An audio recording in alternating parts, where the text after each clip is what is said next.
লালকুঠি, যা পুরান ঢাকার সদরঘাটে ওয়াইজ ঘাটের সামনে অবস্থিত। প্রায় ১৫০ বছরের ইতিহাস নিয়ে দাঁড়িয়ে আছে এই ভবনটি, যা একসময় নর্থ ব্রুক হল নামে পরিচিত ছিল।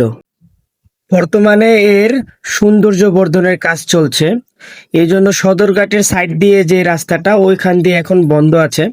আপনারা যারা আসবেন অবশ্যই ফরাজগঞ্জ যে রোডটায় আছে এই রোড দিয়ে আপনারা ঢুকবেন, এবং ঢোকার পরই চোখে পড়বে দৃষ্টিনন্দন লালকুঠি, এবং এর সামনেই রয়েছে বসার দৃষ্টিনন্দন স্থান, যেখানে বসে আপনারা মনের প্রশান্তি নিতে পারবেন এবং চোখ এবং মন ভরে দেখতে পারবেন এই লালকুঠির সৌন্দর্য।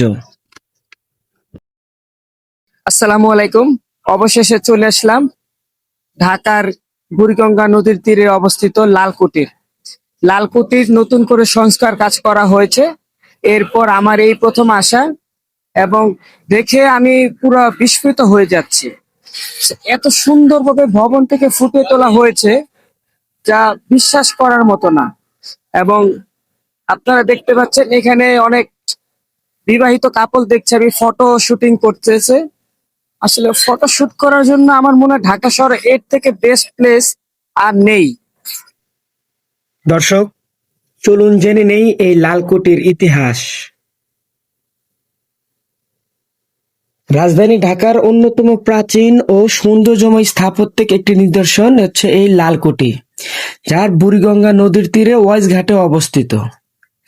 1874 সালে ভারতের governor general George bearing Northbrook Dhaka সফরে এলে এই সফরকে স্মরণীয় করে রাখার জন্য এই ভবনটি টাউন হল হিসাবে নির্মাণ করা হয়।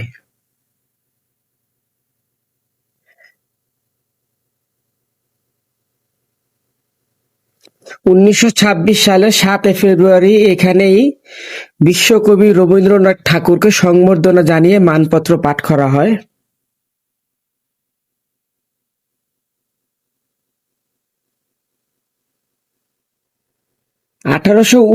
সালের শেষের দিকে নর্থব্রুক হলের নির্মাণ কাজ শেষ হয়। ভাওয়াল রাজা রাজেন্দ্র নারায়ণ রায় চৌধুরী এটি নির্মাণের জন্য প্রায় 10,000 টাকা দান করেন। তবে ভবনটি 1880 সালের 25শে মে উদ্বোধন করা হয়। সে সময় ঢাকার কমিশনার নর্থব্রুক হলের উদ্বোধন করেন। পরবর্তী সময়ে নর্থব্রুক হলের নাম অনুসারে এই রোডের নামও করা হয় নর্থব্রুক হল রোড, যা এখনো রয়েছে। 1882 সালে এর সাথে জনসন হল নামে একটি ক্লাব ঘর যুক্ত করা হয়। স্বল্প সংখ্যক বই নিয়ে এই পাঠাগারটি যাত্রা শুরু হলেও কয়েক বছরের মধ্যে এর বই সংখ্যা 10,000 ছাড়িয়ে যায়। পাকিস্তান আমলে নর্থব্রুক হল তার ঐতিহ্য হারাতে শুরু করে। কর্তৃপক্ষের অবহেলায় শীর্ণ হয়ে পড়ে পাঠাগারটি।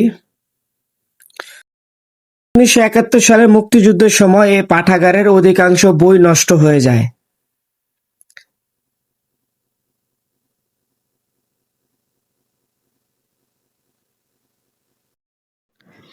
এই নর্থব্রুক হলটির নাম নর্থব্রুক হল রাখলেও এর লাল রঙের ইট এবং লালচে কালারের সৌন্দর্য ফুটিয়ে তোলার কারণে এর নাম সবাই লালকুঠি ডাকত।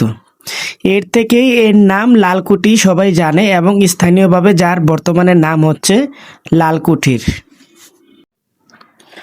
তো দর্শক, আপনারা চলে আসতে পারেন এখানে, এটা সবসময় খোলা থাকে, আর এখানে ঢুকতে কোনো টিকিটের প্রয়োজন হয় না। এখানে একটু সময় ঘুচিয়ে নিতে পারেন, এবং এই জায়গাটা সময় কাটানোর জন্য খুব বেস্ট একটা জায়গা, খুবই সুন্দর মনোরম পরিবেশ। এছাড়াও এখানে ছবি তুললে যা অসাধারণ হয়, আপনি চাইলে এখানে কিছু স্মৃতি নিয়ে রাখতে পারেন। দর্শক, আজকের মতো এখানেই বিদায় নিচ্ছি। আগামী ভিডিওতে আবার দেখা হবে অন্য কোনো জায়গায়। অবশ্যই কমেন্ট করবেন, সাবস্ক্রাইব করে দেবেন আমার চ্যানেলটি, এবং সবাই ভালো থাকবেন। আল্লাহ হাফেজ।